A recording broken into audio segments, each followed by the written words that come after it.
Assalamualaikum warahmatullahi wabarakatuh. Kembali lagi di channel ceritaku. Untuk kisah kali ini, saya akan coba menceritakan sebuah kisah horor yang berjudul Desa Sekarwangi. Dan sebelum kita lanjut ke ceritanya, tekan dulu tombol like video ini, dan jangan lupa tekan juga tombol subscribe channel ini, dan nyalakan juga lonceng notifikasinya agar tidak ketinggalan cerita-cerita lainnya dari channel ini. Dan buat teman-teman yang pengen membaca langsung ceritanya, nanti silahkan saja kunjungi linknya yang nanti akan saya sertakan di kolom deskripsi. Dan seperti apa untuk lanjutan dari kisah ini? Langsung saja kita masuk ke ceritanya.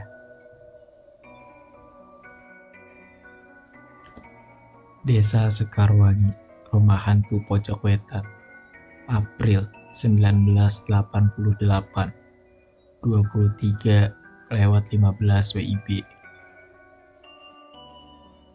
Duk duk duk duk, Pak Mudin, buka Pak. Pak, buka Pak, teriak Sabto keras dengan tangannya yang terus menggedor pintu rumah Pak Mudin.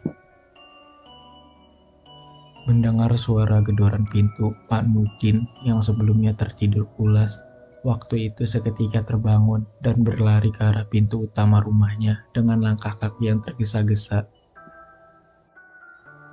"Iya sebentar," sahut Pak Mudin keras, dan tidak lama setelah itu, Pak Mudin pun membuka pintu rumahnya. "Walah Sabto, ada apa?" ucap Pak Mudin singkat. "Anu Pak, Mbah Karso meninggal dunia," jawab Sabto dengan nafasnya yang terengah-engah. "Innalillahi, ya wes kamu duluan, aku tak ganti baju dulu," ucap Mamudin lalu menutup kembali pintu rumahnya dan beliau pun kembali masuk ke dalam kamar tidurnya agar beliau bisa segera mengganti bajunya. Tapi sayangnya belum selesai Pamudin mengganti bajunya, tiba-tiba Narmi, istri Pamudin, waktu itu mengejutkannya. "Mbah Karso meninggal Pak?" tanya Narmi. "Iya Ibu, aku harus segera ke sana membantu mengurus jenazahnya. Sepertinya jenazahnya akan dimakamkan besok pagi. Kalau sekarang sudah terlalu malam," jawab Pamudin dengan melihat ke arah jam tangannya yang malam itu sudah menunjukkan hampir pukul 23:25 malam. "Hati-hati ya Pak, malam ini malam Jumat Legi. Kalau ada orang yang meninggal malam ini, biasanya banyak yang mengincar. Bapak paham kan masalah ini?" ucap Narmi lesu dengan menatap wajah Pamudin. "Iya, nanti jenazahnya akan kujaga sampai besok pagi biar aman." "Ya sudah, aku berangkat ya Bu," sahut Pamudin jelas dengan langkah kakinya yang mulai keluar dari rumahnya.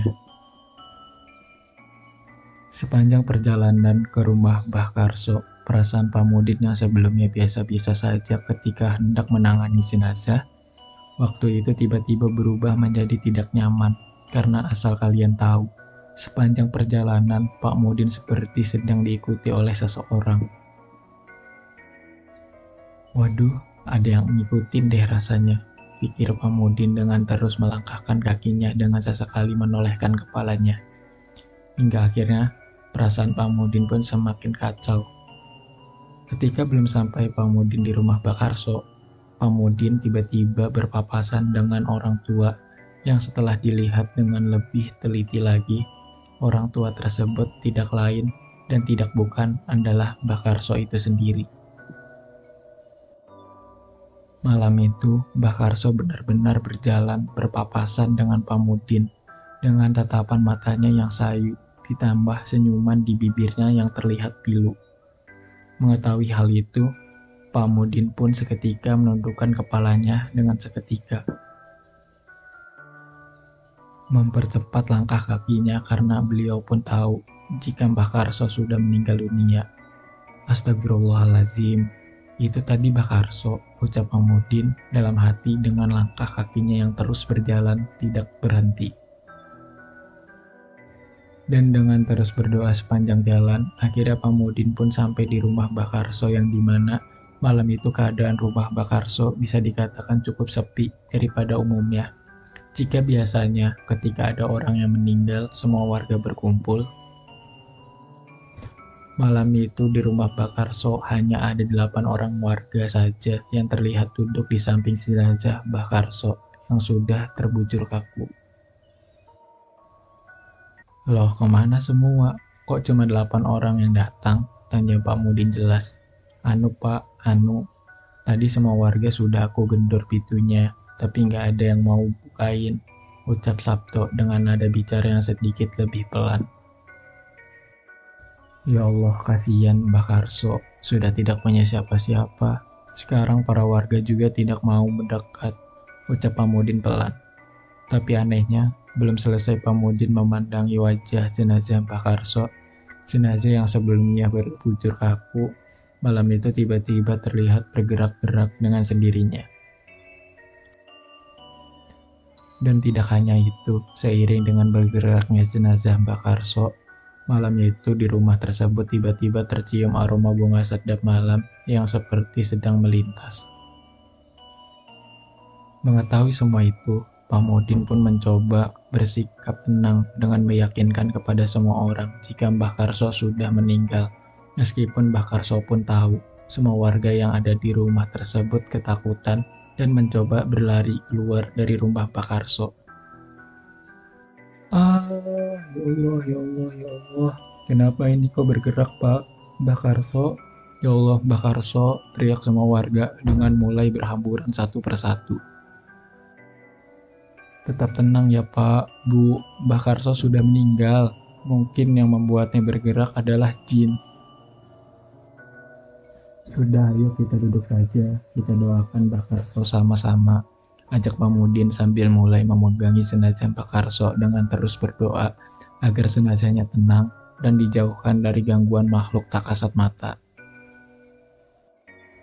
Hingga akhirnya, setelah beberapa lama berdoa, jenazah yang sebelumnya bergerak-gerak, waktu itu perlahan mulai diam dan bisa dinyatakan sepenuhnya meninggal dunia. Mengetahui semua itu, Pak Mudin pun mengajak warga duduk dan mulai mendoakan jenazah Mbah Karso. Tapi anehnya, bukannya ikut duduk, para warga yang sebelumnya di rumah Mbah Karso, malam itu satu persatu pergi karena mereka mengaku takut dengan apa yang baru saja mereka lihat. Pak, mohon maaf, saya pulang dulu ya. Pikiran saya nggak enak. Ini malam Jumat Legi, katanya kalau ada orang meninggal pada malam Jumat Legi, besar kemungkinan dia jadi hantu sampai pagi.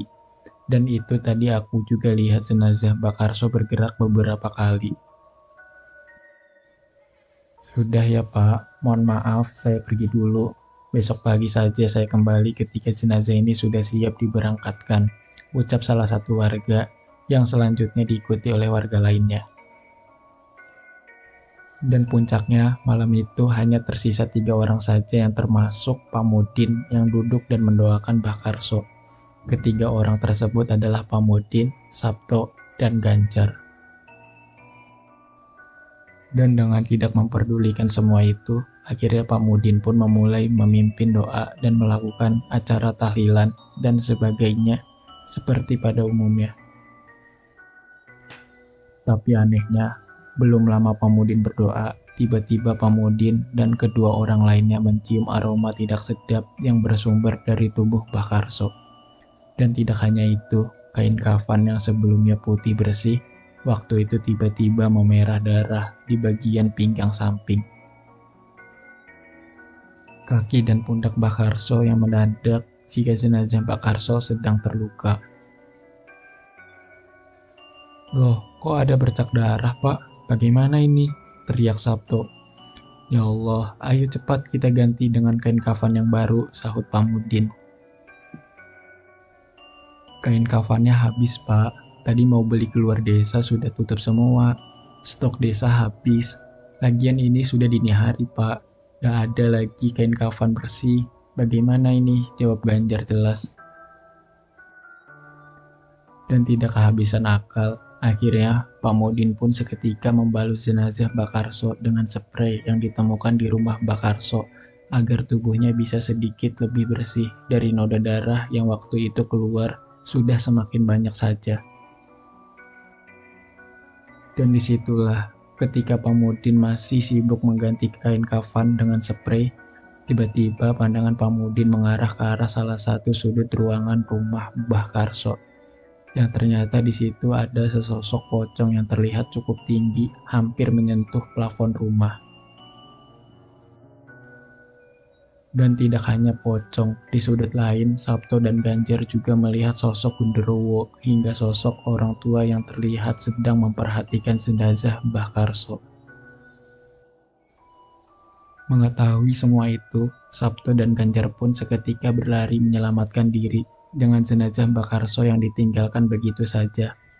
Tapi naasnya, ketika berlari, Sabto yang notabene adalah pembantu Mbah Karso, waktu itu terjatuh di lantai hingga kepalanya membentur lantai.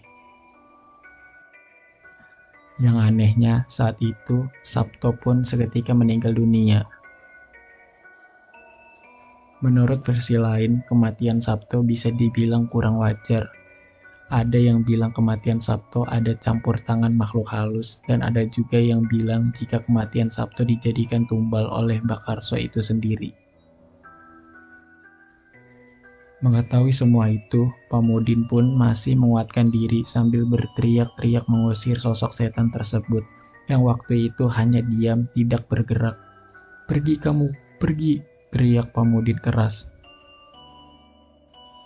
Tapi sayangnya, bukannya pergi, sosok pocong dan genderuwo tersebut terlihat mengarahkan pandangannya ke arah Pamudin yang waktu itu tinggal seorang diri. Dan di sini itulah pundak Pamudin tiba-tiba terasa berat, seperti sedang ditunggangi oleh seseorang. Dan tidak hanya itu, pandangan Pamudin perlahan mulai kabur dengan nafasnya yang tersesak-sesak seperti sedang ada yang menekan. Karena Pamudin merasa sudah tidak aman jika terus berusaha mengusir semuanya sendirian, akhirnya Pamudin bergegas keluar berlari untuk menyelamatkan diri. Hingga akhirnya, kedua jenazah tersebut benar-benar ditinggalkan begitu saja di rumah Mbah Karso dengan Pamudin yang bergegas berlari kembali ke rumahnya. Dan lagi-lagi, ketika Pamudin berlari pulang, Pamudin kembali berpapasan dengan sosok Mbah Karso yang terlihat berjalan kembali. Mengetahui semua itu, Pamudin pun semakin mempercepat larinya agar dia cepat sampai di rumahnya. Sesampainya di rumah, Pamudin pun seketika menceritakan apa yang baru saja dia alami kepada istrinya. "Waduh Bu, berat. Sepertinya jenazah Mbah Karso dikuasai makhluk halus, dan Sabto juga meninggal dunia baru saja," ucap Pamudin kepada istrinya dengan nafasnya yang masih terengah-engah karena kelelahan. "Apa? Ya Allah, terus Bapak kenapa kembali pulang? Terus warga pada kemana? Yang ngurus jenazahnya siapa?" ucap istri Pamudin kebingungan. "Para warga di sini gak ada yang mau ke rumah Mbah Karso. Sepertinya para warga gak suka dengan Mbah Karso. Kan ibu juga tahu Mbah Karso itu siapa. Dia kan dukun santet dan pesugihan. Sudahlah, besok pagi saja aku balik ke sana dan meminta bantuan kepala desa. Kalau aku urus semua sekarang, sepertinya akan berbahaya," ucap Pamudin dengan jelas. Dengan dia mulai duduk di kursi dan melepaskan kopiahnya. "Ya sudah, sebentar ibu mau ambil garam dulu. Aku mau tabur di sekeliling rumah kita agar rumah kita aman. Aku takut ada hal yang gak baik ngikut ke bapak," ucap istri Pamudin. "Ya Bu, seumur hidup baru kali ini aku melihat dan mengalami semua itu," ucap Pamudin lesu. Dengan dia yang mulai menyadarkan kepalanya dan memikirkan kejadian yang baru saja yang menimpanya. Dan puncaknya, malam itu, istri Pamudin pun terlihat menaburkan garam mengitari rumahnya hingga akhirnya malam itu pun berlalu begitu saja. Keesokan harinya, tepat pukul 6 pagi, tanpa lama-lama lagi, Pamudin seketika menuju balai desa untuk meminta bantuan kepada pemerintah desa agar mereka mau membantu merawat jenazah Sabto dan Mbah Karso. Setelah Pak Mudin menceritakan semuanya atas himbauan kepala desa, akhirnya para warga pun bersedia untuk ikut membantu prosesi pemakaman jenazah Sabto dan Mbah Karso tersebut. Dan sekitar pukul 8 pagi, Pak Mudin dan para warga akhirnya beramai-ramai menuju rumah Mbak Karso agar jenazah Mbak Karso bisa segera diselesaikan. Tapi anehnya, ketika mereka sampai di rumah Mbak Karso, mereka melihat pemandangan yang cukup mengherankan. Bagaimana tidak, pagi itu para warga dan Pak Mudin melihat dengan mata kepalanya sendiri jika kedua jenazah tersebut sudah saling bergeletakan dengan tidak ada satupun yang mengenakan pakaian. Jenazah Sabto terlihat telanjang dengan pakaiannya yang hilang entah kemana. Ditambah jenazah Mbak Karso yang juga telanjang dengan bagian tubuh yang membusuk layaknya orang mengidap penyakit kencing manis. Menurut beberapa sumber, ketika pagi hari jenazah Sabto dan Mbak Karso sudah bergeletak di ruangan terpisah. Ada juga yang bilang jika jenazah Mbak Karso seperti berjalan dan sengaja berpindah tempat. Ada yang bilang kondisi rumah Mbak Karso pagi itu sudah berantakan dengan jejak langkah kaki yang memang terlihat berjalan dan sebagainya. Semua cerita tersebut seolah melengkapi kisah di malam kematian Mbah Karso dan Sabto. Tapi yang jelas, menurut keterangan Pak Mudin, jenazah Mbah Karso memang ditemukan berpindah tempat sangat jauh, yaitu di lantai 2 rumah tersebut. Padahal nyatanya, sebelumnya jenazah Mbah Karso berada di ruangan tamu, lantai 1 rumah tersebut. Begitu juga dengan jenazah Sabto. Jenazah Sabto ditemukan berada di kebun belakang rumah Mbah Karso.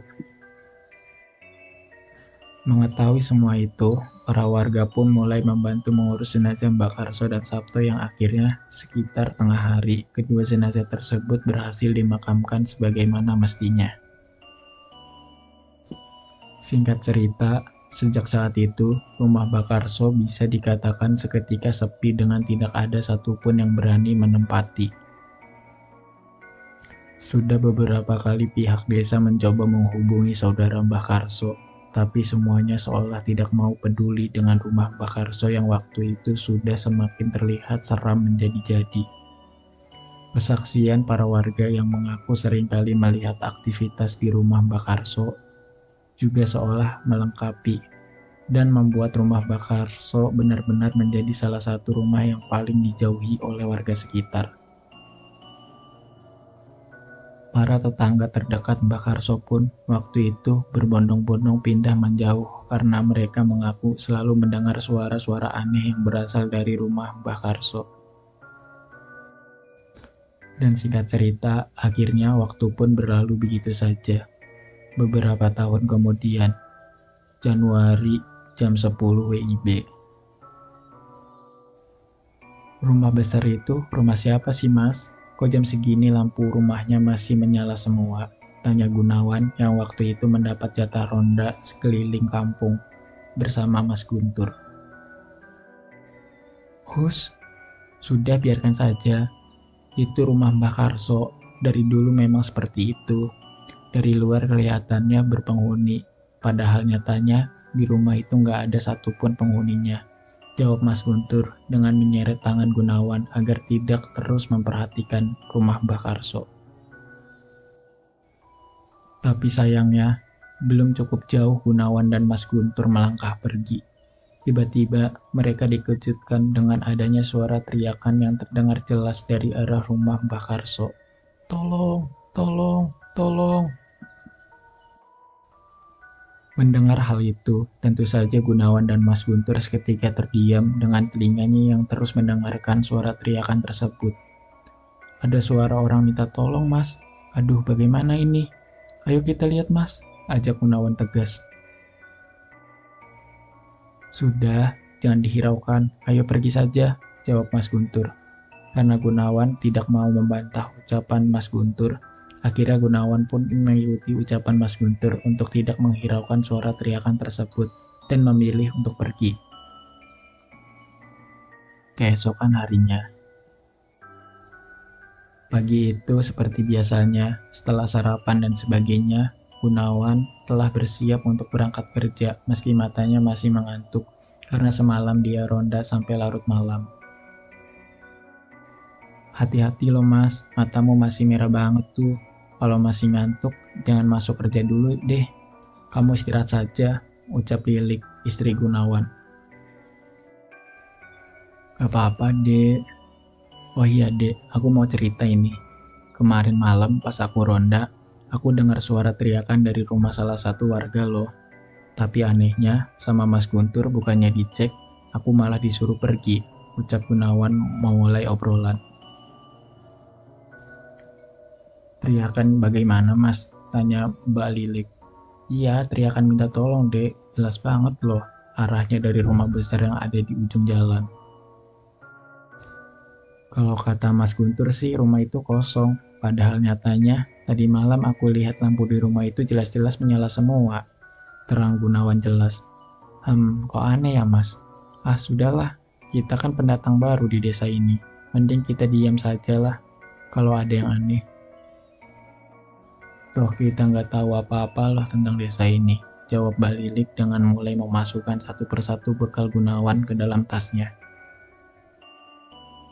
Dan singkat cerita, setelah semua persiapan Gunawan telah selesai, akhirnya Gunawan memacu kendaraannya ke tempat kerjanya, yaitu sebuah sekolah dasar yang terletak di desa tidak jauh dari tempat tinggalnya. Sesampainya di sekolah, tentu saja Gunawan mulai mengajar seperti biasanya, sembari mencoba beradaptasi dengan lingkungannya yang baru. Karena Gunawan pun tahu, di sekolah itu Gunawan bisa dibilang sebagai tenaga pendidik yang masih baru karena penempatan pemerintah yang mengharuskannya mengajar di desa tersebut. Dan disitulah di sela-sela Gunawan masih mengajar, Gunawan mendengar suara obrolan dari dua penjaga sekolah yang terdengar mencurigakan. Iya, ada korban lagi katanya. Dalam 2 bulan ini sudah 3 orang yang meninggal, ucap penjaga sekolah yang terdengar sedang mengobrol tepat di depan kelas Gunawan mengajar. Mendengar hal itu, Gunawan pun mendekatkan dirinya ke arah penjaga sekolah tersebut agar dia bisa mendengarkan lebih jelas sembari berpura-pura terus melakukan aktivitasnya. Kalau rumah itu tidak segera dibersihkan, pasti selanjutnya akan ada korban lagi, sahut penjaga sekolah lainnya. Ya intinya kita harus hati-hati, sebisa mungkin jangan sampai lewat situ kalau sudah malam hari. Mudah-mudahan Pak Lurah segera mengatasi semua ini, mimbuh penjaga sekolah. Mendengar percakapan itu, rasa penasaran Gunawan sepertinya sudah sampai pada puncaknya. Dia tidak sanggup lagi jika harus menahannya.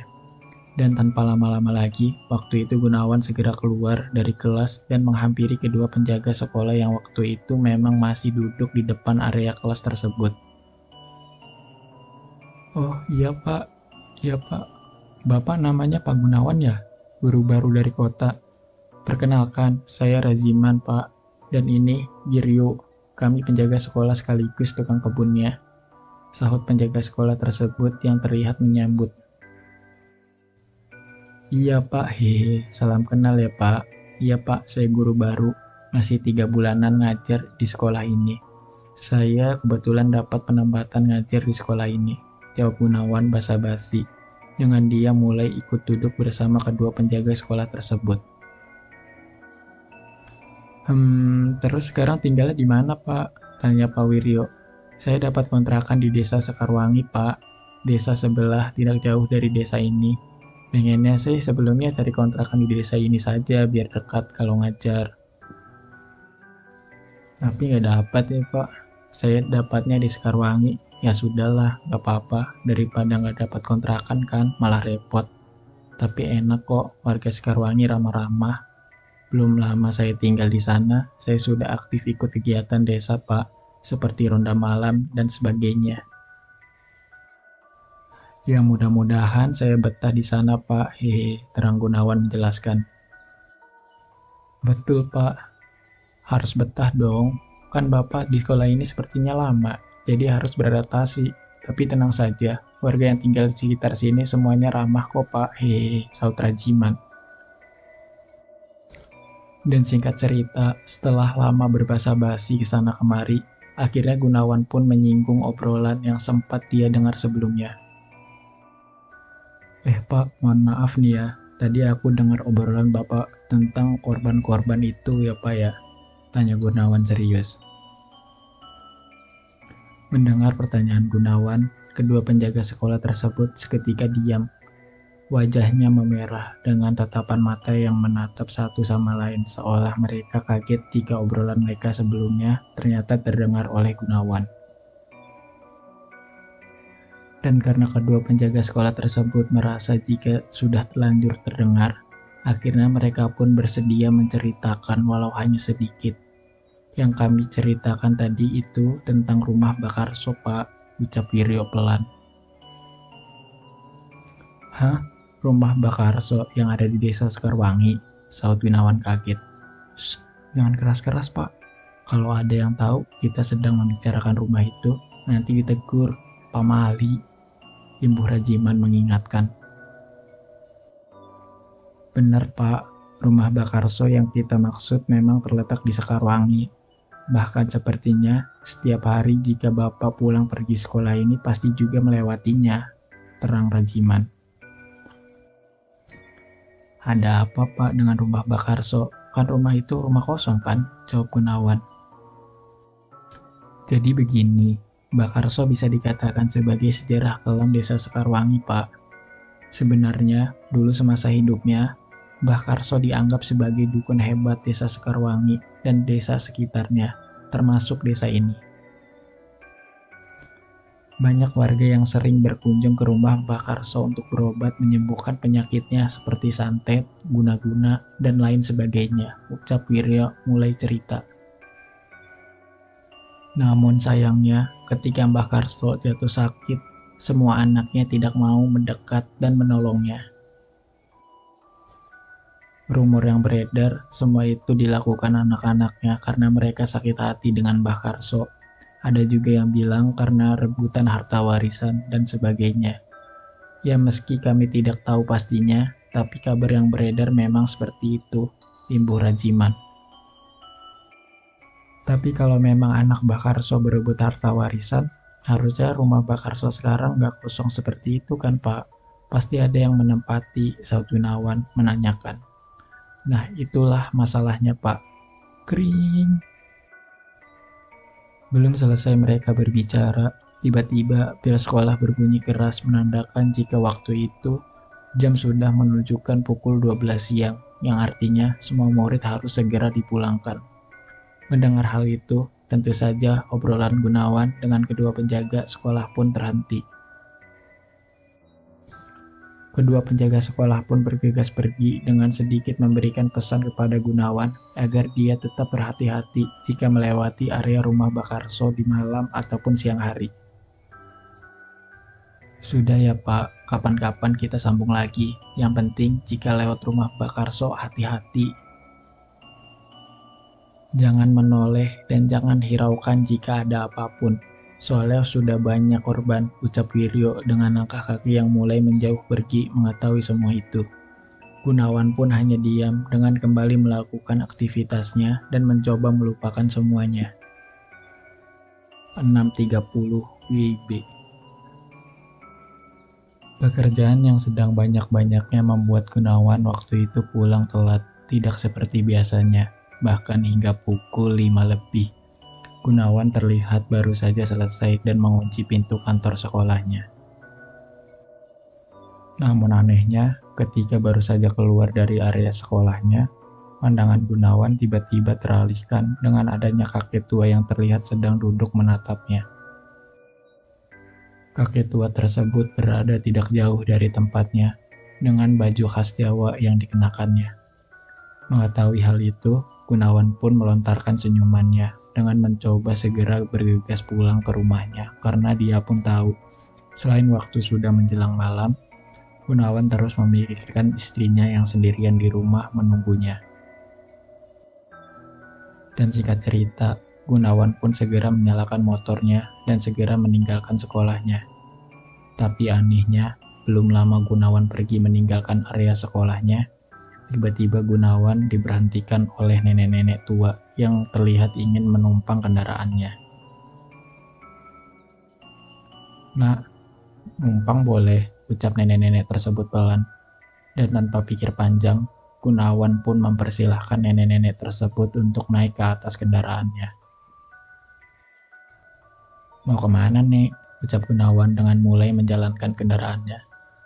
"Ke rumah Karso, Nak," sahut nenek-nenek tersebut jelas. Mendengar hal itu, tubuh Gunawan seketika bergetar. Jantungnya berdetak kencang dengan perasaan yang perlahan mulai bercampur aduk tidak karuan. "Karso, Mbah." "Mbah Karso yang dimaksud nenek. Rumah besar yang ada di desa Sekarwangi," sahut Gunawan memastikan dengan mulutnya yang mulai gelegapan karena kebingungan. "Iya, Nak," jawab nenek-nenek tersebut singkat. Dan dengan tidak lagi berani bertanya apapun, Gunawan terus memacu kendaraannya meski tangannya sudah bergetar dengan sendirinya. Di dalam pikiran Gunawan benar-benar kacau karena dia pun tahu Mbah Karso sepertinya sudah meninggal dunia. Hingga akhirnya, dengan menguatkan hatinya dan menahan semua ketakutan yang ada, Gunawan pun terus memacu kendaraannya. Dan puncaknya, apa yang ada dalam pikiran Gunawan ternyata memang benar adanya. Nenek-nenek tersebut benar-benar meminta turun dan berhenti tepat di jalan berada di depan rumah Mbah Karso. Dan tidak hanya itu, setelah nenek-nenek tersebut telah turun dan berterima kasih kepada Gunawan, nenek-nenek tersebut terlihat berjalan ke arah rumah Mbah Karso dengan tidak sekalipun menoleh ke arah Gunawan. Karena penasaran yang cukup dalam, akhirnya Gunawan pun memutuskan untuk diam sejenak dengan matanya yang terus memperhatikan langkah nenek-nenek tersebut. Dan disitulah perasaan Gunawan yang sebelumnya sudah kacau, waktu itu seolah semakin menjadi-jadi ketika Gunawan tahu dengan mata kepalanya sendiri.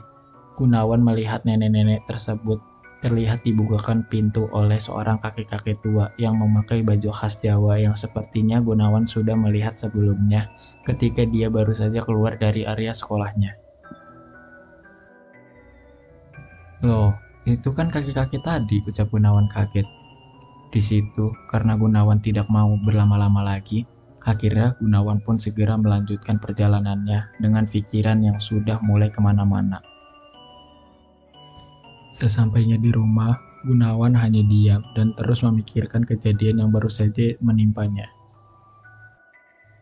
Sepertinya Mbak Karso masih hidup deh, tapi warga sengaja menutup-nutupi. Tapi kalau memang ditutup-tutupi, ada masalah apa ya? Waduh, sayangnya, aku nggak pernah lihat keadaan rumah Mbak Karso waktu siang hari. Mungkin jika aku bisa lihat keadaan rumah Mbak Karso di siang hari, aku akan tahu apa yang sebenarnya terjadi. Masa sih rumah itu kosong? Gak percaya aku. Mending besok aku nggak masuk sekolah saja lah. Biar aku bisa memastikan bagaimana keadaan rumah Mbak Karso di siang hari. Kalau memang rumahnya benar-benar kosong, berarti nenek-nenek yang bersamaku tadi memang setan. Tapi kalau siang hari ada penghuninya, sepertinya ada yang ditutupi oleh warga desa. Sudahlah, mending besok aku lihat sendiri saja. Bila perlu aku besok masuk ke rumah Mbak Karso, pikir Gunawan dengan mulai memejamkan matanya. Oke teman-teman, sampai di sini dulu ceritanya. Nantikan kelanjutan ceritanya di video berikutnya.